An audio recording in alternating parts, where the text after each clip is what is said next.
famille agissent comme je pense que c'est la meilleure façon. La grâce de Dieu, le don de Dieu à chacun dépend de ce que Dieu veut, et non de ce que nous pensons. 1 Cor 12, 7, 11. N'attendez pas qu'il soit trop tard. Devenez membre de la chaîne Today et bénéficiez de réconfort et de soutien dans les moments difficiles. Cliquez sur le lien dans la description de la vidéo. Mardi 9 avril 2024, page 2. Adorer Dieu avec le cœur. Résumé. Dans l'adoration, on s'offre à Dieu avec gratitude. L'adoration parle de l'humiliation, de l'impuissance de l'homme devant ce qu'est Dieu. Elle parle de s'abaisser devant Dieu et de l'élever pour ce qu'il est. Par Javier Ramon. Abel, pour sa part, apporta une partie des premiers-nés de ses brebis et leur graisse. Et l'Éternel regarda avec faveur Abel et son offrande. Caïn, et Baki, possession. Abel, et respiration, souffle, vapeur. D'après le nom lui-même, nous pouvons voir la différence entre communion face à face avec lui. Vous ne connaîtrez jamais Dieu si vous ne passez pas de temps avec lui. N'attendez pas qu'il soit trop tard. Devenez membre de la chaîne Today et bénéficiez de réconfort et de soutien dans les moments difficiles. Cliquez sur le lien dans la description de la vidéo. Mardi 9 avril 2024, page 3. Et ta famille. Résumé. Le dévouement à équiper les dirigeants d'église est grand et bon, mais nous oublions que l'église commence à la maison, et nous ne parvenons pas à prendre soin de nos foyers. Par Gilles Roman. Et qu'en est-il de votre famille? Timothée 5, 8. Introduction. À la situation de la famille aujourd'hui. B. La famille selon le monde. C'est les projets de Dieu pour la famille, sa famille. Il y a des familles qui sont apparemment heureuses, peut-être que c'est comme ça avec la vôtre, mais est-ce vrai? Tout commence par l'attitude, la vôtre et la mienne. Comment allons-nous à le dévouement de l'un envers l'autre? Romains 12, 10. 1. Honorez, encouragez votre famille, surtout votre famille. 2. Considérez leurs efforts envers la famille. B. Nous acceptons. Romains 15, 7. 1. Écrivez les choses que vous aimez chez votre femme. 2. Notez les choses que vous n'aimez pas chez votre femme. A. Remercions Dieu pour chacun de B. Espérons qu'ils pourront changer. Mais sommes-nous prêts à accepter ce qu'ils sont et à accepter ce que nous ne pouvons pas changer? 3. Vous êtes-vous déjà demandé ce que je faisais pour qu'il y ait de la joie dans ma famille? Quand je rentre à la maison, ils m'attendent avec joie, ou même le chien et le chat se cachent et s'enfuient quand je rentre. B. Aimez-vous les uns les autres. 1. Cela demande un travail acharné, pas seulement des émotions. 2. La civilisation et la coopération doivent être apprises. 3. Le conseiller Gary Chapman dans son livre 5 langues de l'amour dit que l'amour doit être exprimé en 5 langues. A. Mot d'affirmation. N'attendez pas qu'il soit trop tard. Devenez membre de la chaîne Today et bénéficiez de réconfort et de soutien dans les moments difficiles. Cliquez sur le lien dans la description de la vidéo. Mardi 9 avril 2024. Nous vivons comme si nous n'aurions jamais à affronter la mort. Nous vivons si vite comme si la mort était la fin de tout. C'est pourquoi il existe un dicton bien connu en anglais qui dit: la vie est dure, et puis tu meurs. La vie est difficile, dure et puis tu meurs. J'ai entendu beaucoup de gens dire quand quelqu'un meurt. Mais il a apprécié et il a apprécié. Il voyageait, mangeait et se faisait plaisir. C'est du moins ce qu'il a retenu. Pourtant, au milieu de ce monde matérialisé et confortable, il existe une profonde conscience qu'il y a plus. C'est pourquoi l'homme moderne continue toujours dans la même recherche de la réalité au-delà de notre monde. De plus, il existe une organisation chargée de préserver les corps de certaines personnes avec le faux espoir qu'un jour on découvrira un moyen de les ramener à la vie. Pour cela, nous devons nous poser 2 questions. 1. Est-ce que tout se termine par la mort? Et 2. La mort est-elle la porte pour entrer dans un nouveau et vaste chapitre de notre vie? Transition. La brièveté de la vie devrait nous amener à vivre à la lumière de l'éternité, puisqu'il n'est pas à une distance inaccessible. L'éternité n'est qu'à quelques secondes de ce monde. C'est pourquoi nous devons vivre et réfléchir sur ce géant qui est proche de nous comme l'éternité, car c'est une réalité dans laquelle nous passerons le reste de notre vie. N'attendez pas qu'il soit trop tard. Devenez membre de la chaîne Today et bénéficiez de réconfort et de soutien dans les moments difficiles. Cliquez sur le lien dans la description de la vidéo. Mardi 9 avril 2024, page 1. Que nous dit le Seigneur Jésus sur l'éternité dans ce passage? Nous verrons 3 vérités concernant ce sujet. 1. Jésus nous dit que l'éternité est prête à nous recevoir.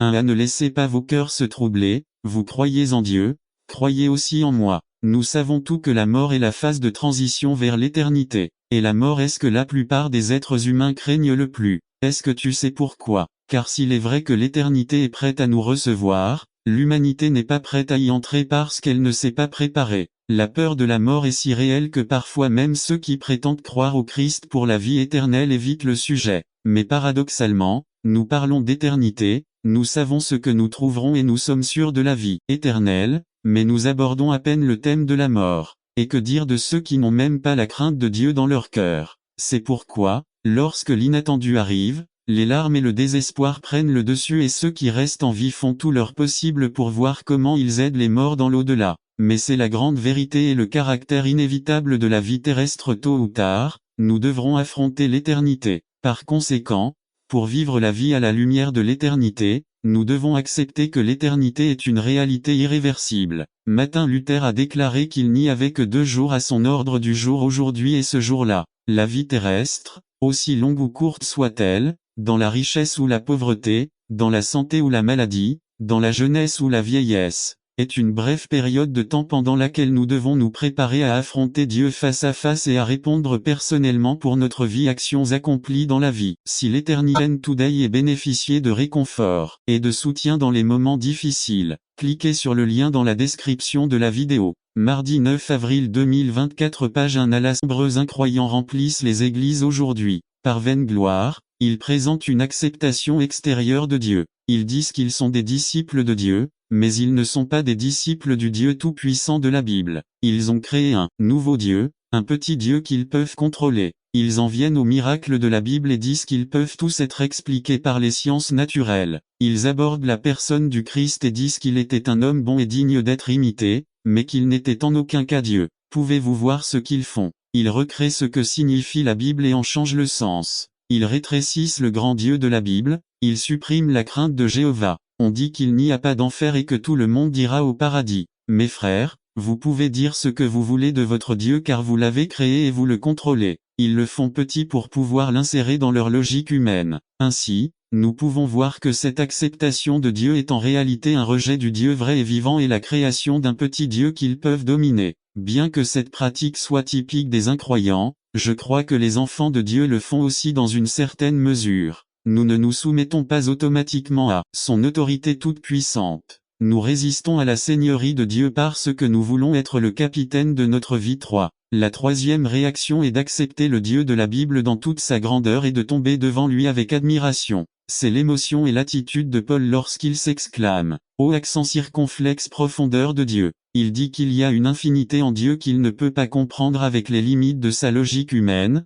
mais il aime Dieu et sait qu'il est vrai. Il est étonné devant lui. Avec la vieille nature le vieux Matthieu, il est impossible de donner à Dieu la grandeur et la gloire que son nom mérite. La vieille nature est trop fière pour se tenir en admiration devant Dieu. Il exige de tout comprendre avec son esprit de nain. Il pense que personne ne peut être plus grand que lui. Tout ce qu'il ne peut pas comprendre ne doit pas être la vérité. Regardons quelques versets. 1 Corinthiens 2, 14. Matthieu 13, 14. Un homme perdu peut entendre, mais il ne comprend pas. Il peut voir, mais pas discerner. Mais que dit l'apôtre Jean dans un autre passage 1 Jean 2, 27 ainsi, vous pouvez voir que ce n'est que par la régénération par le Saint-Esprit que nous pouvons abandonner notre orgueil au clou de la croix et tomber humiliés et étonnés devant Dieu. Objectif de la série. Cela dit, je tiens à réitérer mes intentions pour cette série d'études de Dieu et des doctrines de la Bible. Mon objectif est de sonder les profondeurs de la grandeur de Dieu et de tomber avec humilité et respect devant son autorité.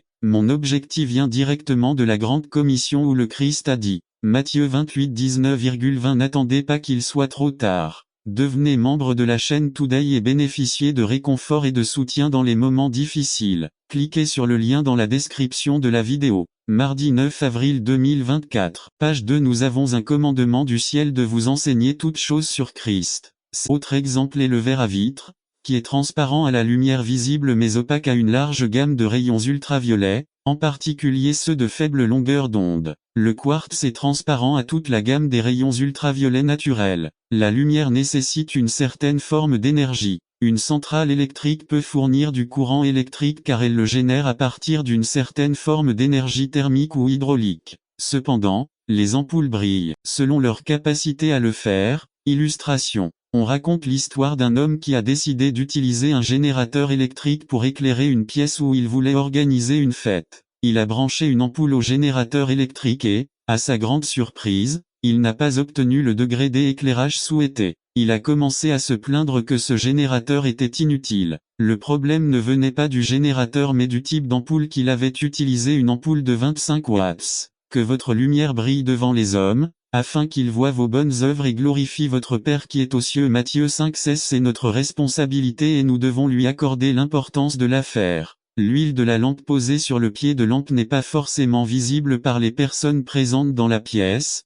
mais le fait que la lampe éclaire montre qu'il y a de l'huile dans la lampe. Illustration. Il y a l'histoire d'un homme aveugle. Chaque soir, il rentrait chez lui à pied dans une rue très sombre, mais il portait toujours une lampe de poche allumée. Un ami lui a demandé un jour: « Que fais-tu avec une lampe de poche quand tu ne peux pas voir la lumière ?» L'homme a répondu: « Je le porte comme ça pour que les autres puissent le voir. » Les luminaires ou lampes anciennes étaient des récipients en argile ou en métal, souvent en forme de soucoupe. La mèche flottait dans l'huile et la partie allumée reposait sur le bord de la plaque ou sortait par un trou spécial. N'attendez pas qu'il soit trop tard. Devenez membre de la chaîne Today et bénéficiez de réconfort et de soutien dans les moments difficiles. Cliquez sur le lien dans la description de la vidéo. Mardi 9 avril 2024, page 4. Illustration. Une lampe, imbibée de beaucoup d'huile et montrant une lumière particulièrement vive, se vantait que sa lumière était plus brillante que celle du soleil. Soudain, un fort courant de vent se produisit et la lumière de la lampe s'éteignit.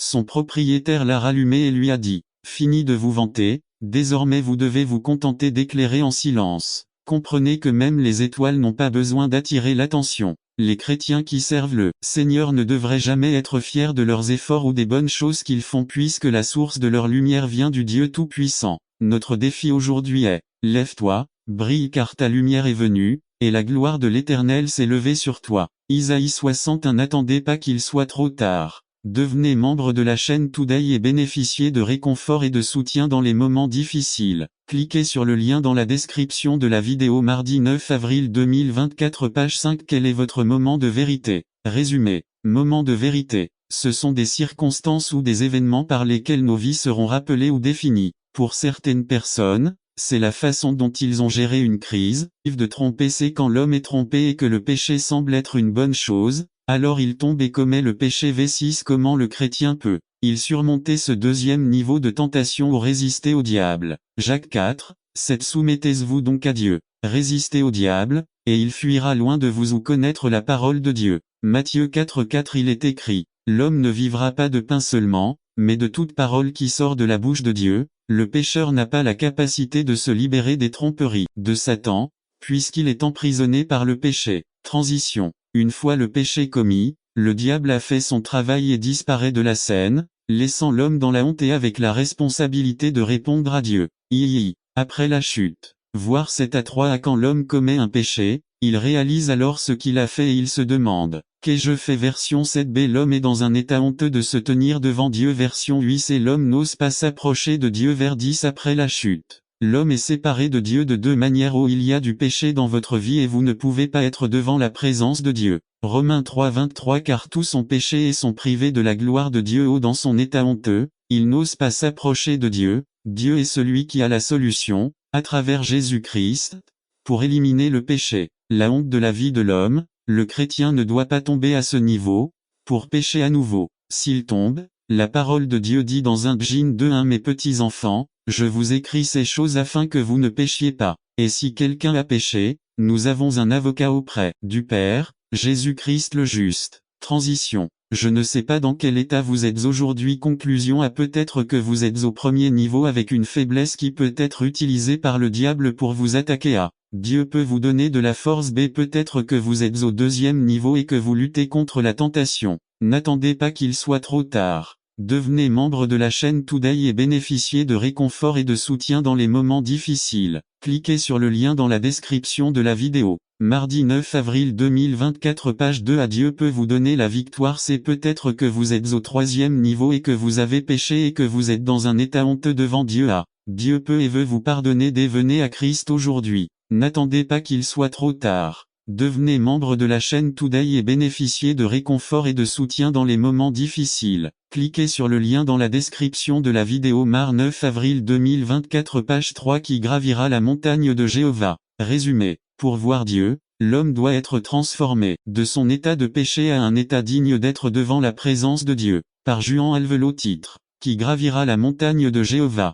Texte, Apocalypse 21 1-8, Psaume 24 1-5 Introduction 1. Dans le livre de l'Apocalypse, Jean reçoit une vision précieuse de quelque chose que Dieu a préparé pour elle à venir, un avenir que nous croyons proche. Dans une vision, Dieu lui montre une nouvelle création et une grande et belle ville descendant des cieux de la présence même de Dieu.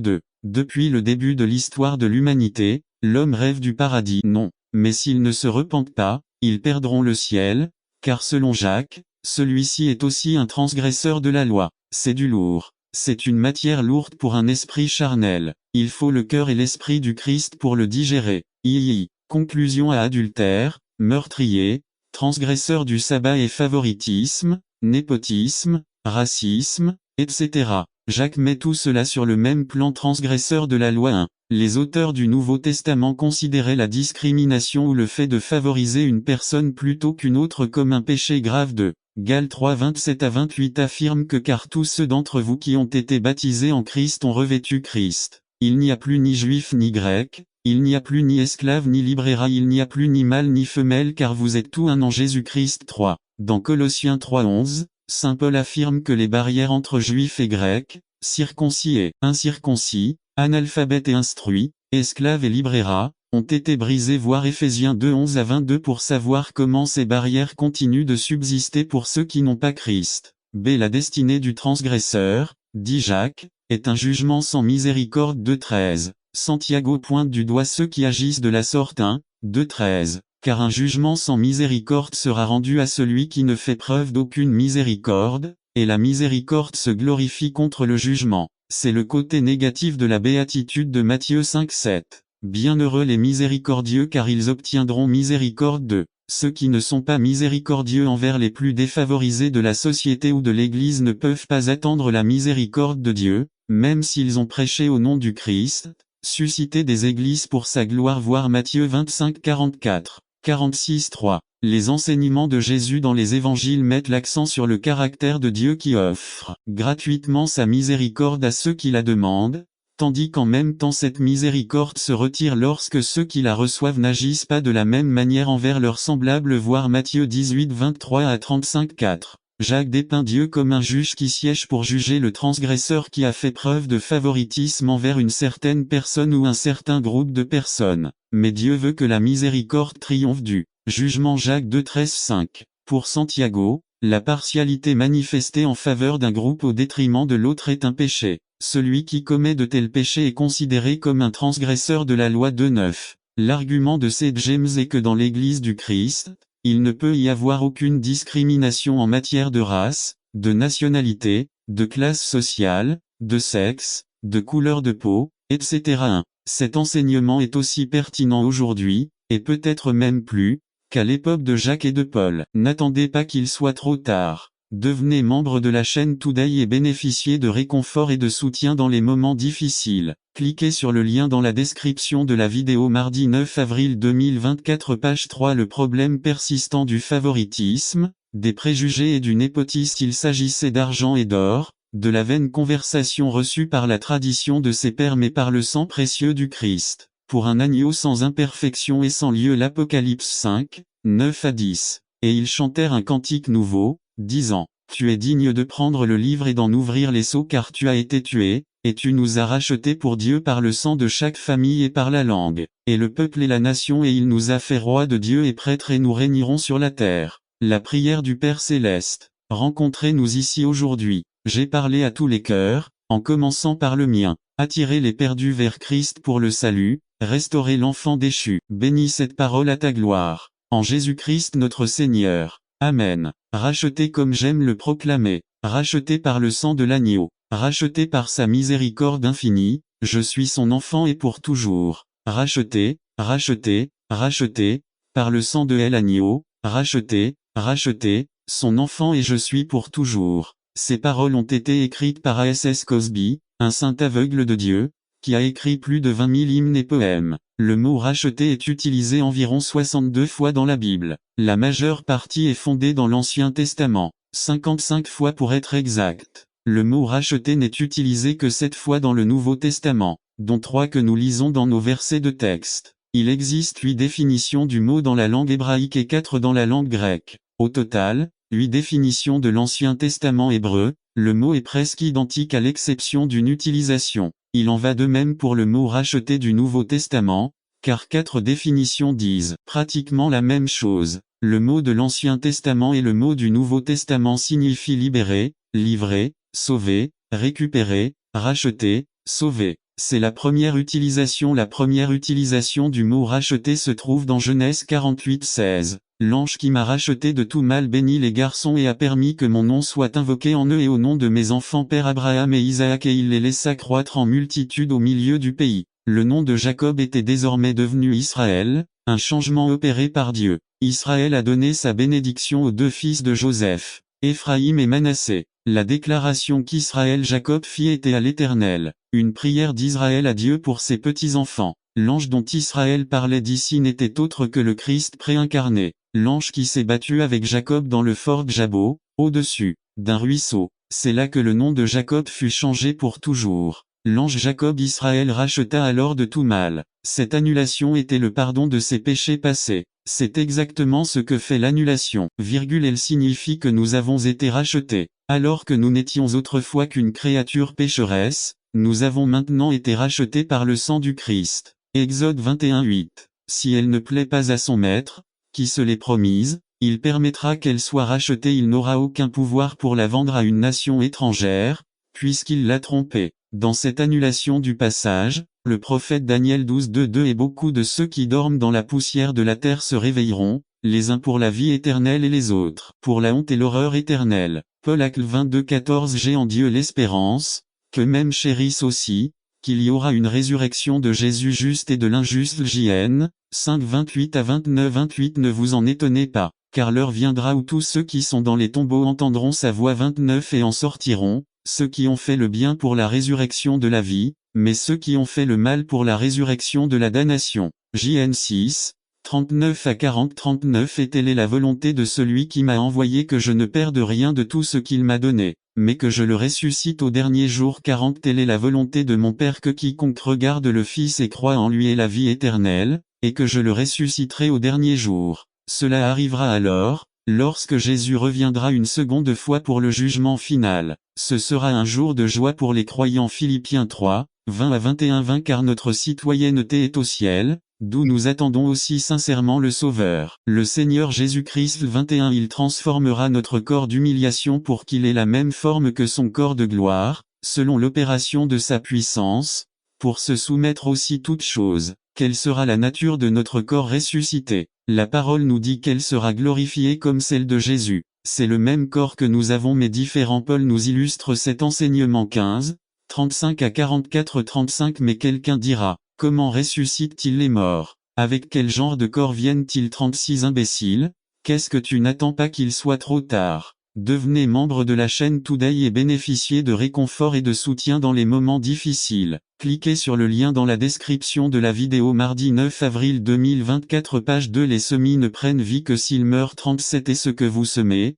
ce n'est pas le corps qui doit naître, mais le simple grain, que ce soit du blé ou autre chose. 38 Mais Dieu donne un corps comme il veut, à chaque semence son propre corps. 39 Toute chair n'est pas la même chair, mais l'une est la chair des hommes, une autre est la chair des animaux, une autre est celle des oiseaux, et une autre est celle des poissons. 40 Il existe aussi des corps célestes et des corps terrestres, mais la gloire des célestes est d'une certaine sorte et de l'autre, celui du terrestre. 41 L'un est la gloire du soleil, l'autre est la gloire de la lune, et l'autre est la gloire des étoiles, car une étoile diffère d'une autre en gloire. 42 Ainsi en est-il de la résurrection des morts. Il est semé dans la corruption, il est ressuscité incorruptible. 43 Il est semé dans le déshonneur, il est ressuscité avec gloire. Il est semé dans la faiblesse et ressuscité avec puissance. 44 Le corps naturel est semé, le corps spirituel est ressuscité. Il existe un corps naturel, il y a aussi un corps spirituel. Ici, il nous donne 4 contrastes. Corruption contre incorruption. V 42.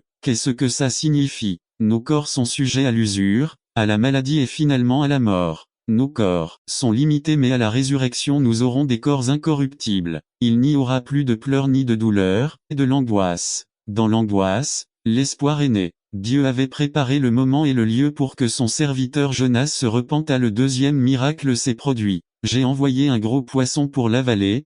Tous les poissons pendant la tempête se cachent dans les profondeurs de la mer pour échapper aux eaux agitées par le vent, mais ce poisson a dû nager jusqu'à la surface pour retrouver Jonas. Le troisième miracle se produit. Jonas n'avait plus d'oxygène pour respirer. Le quatrième miracle du poisson n'a pas été digéré dans son estomac. Jonas était serré, peut-être mal à l'aise, mais ce lieu d'angoisse, solitaire, sans bruit, sans nourriture, était le plus approprié pour se repentir et confesser son péché à Dieu. Jonas a dû jeûner, prier et réfléchir à son comportement pendant 3 jours. C'est là qu'il a fait l'expérience de l'amour incomparable de Dieu. Il avait péché mais n'était pas mort grâce à la miséricorde de Jéhovah. Jonas pria. Jon 2, 2 et dit, « J'ai invoqué l'Éternel dans ma détresse, et il m'a entendu. Du sein du Sheol j'ai crié, et vous avez entendu ma voix. » Jonas était affligé parce qu'il avait désobéi, il savait qu'il était mort, il ne voyait aucune possibilité de vivre, mais au milieu de la tribulation et du désespoir, fait émergea et cria à Dieu,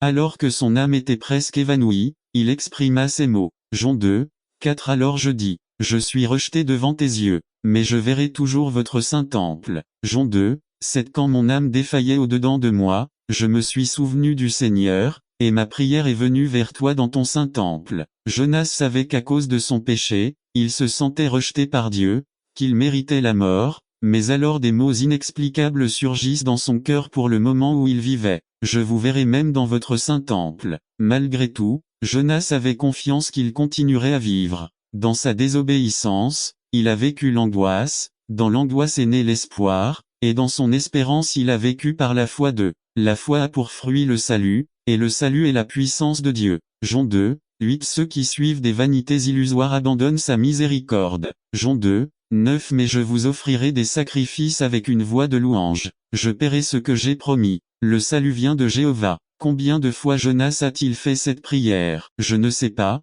mais je vois à travers cela comment Dieu agit dans le cœur de l'homme pour le transformer et donner un nouveau sens à sa vie. Dieu a utilisé cette expérience de la vie de Jonas pour diriger ses pas vers la mission qu'il lui avait confiée. Il a réorienté sa vie. Il lui a fallu faire un virage à 180 dans sa vie, c'est un regret. Le poisson l'a vomi et Dieu lui a ainsi donné une nouvelle opportunité, une nouvelle vie. Le nouvel homme Jonas était maintenant courageux, il se leva et se rendit à Ninive pour proclamer le message de Dieu pour cette ville. Ses craintes étaient laissées de côté, car il était désormais convaincu que rien ni personne n'entraverait le plan de Dieu pour Ninive. Lorsqu'il arriva près de la ville, il voyait les cadavres, les têtes, il sentait n'attendait pas qu'il soit trop tard. Devenez membre de la chaîne L'homme peut parcourir. Et ce matin, nous allons parler de ces 2 chemins, le chemin qui mène à la destruction éternelle de l'enfer et le chemin qui mène à la vie éternelle au ciel. Ainsi, nous lisons Isaïe 66 18 à 24 Le chemin qui mène à la destruction éternelle de l'enfer. Le ciel et l'enfer existent.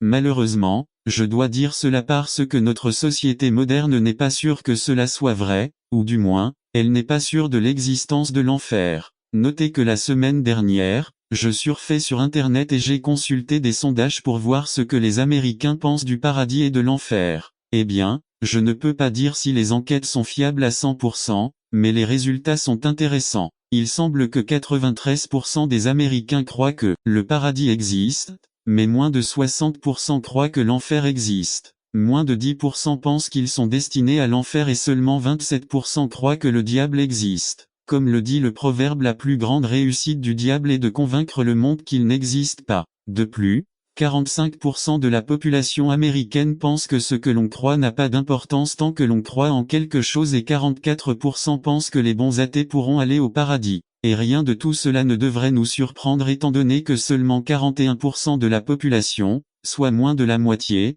croit que la Bible ne contient pas d'erreur. Donc, si je n'aime pas entendre ce que dit la Bible sur l'enfer, le châtiment ou le péché, eh bien, j'arrête de croire à ces choses. Mais la vérité est que la Bible ne contient aucune erreur. Et cela parle clairement de l'enfer, de la mort éternelle et du châtiment du péché. En fait, Isaïe dresse un portrait saisissant de l'enfer ici dans le texte. Au verset 22 et 23, il parle du ciel comme de la ville sainte de Jérusalem et du temple où les croyants adoreront Dieu pour toujours. Au verset 24, il est dit qu'à l'extérieur du temple se trouvent tous les cadavres de ceux qui s'étaient rebellés contre lui, et que leur ver ne mourra jamais et leur feu ne s'éteindra pas, et ils seront abominables à tout être humain. C'est une illustration que les Juifs du temps d'Isaïe comprendraient très bien car en dehors de n'attendez pas qu'il soit trop tard. Devenez membre de la chaîne Today et bénéficiez de réconfort et de soutien dans les moments difficiles. Cliquez sur le lien dans la description de la vidéo. Mercredi 10 avril 2024 Page 1 Jérusalem, non loin du temple, il y avait une vallée appelée Hinnom. Dans le Nouveau Testament, Hinnom est utilisé comme illustration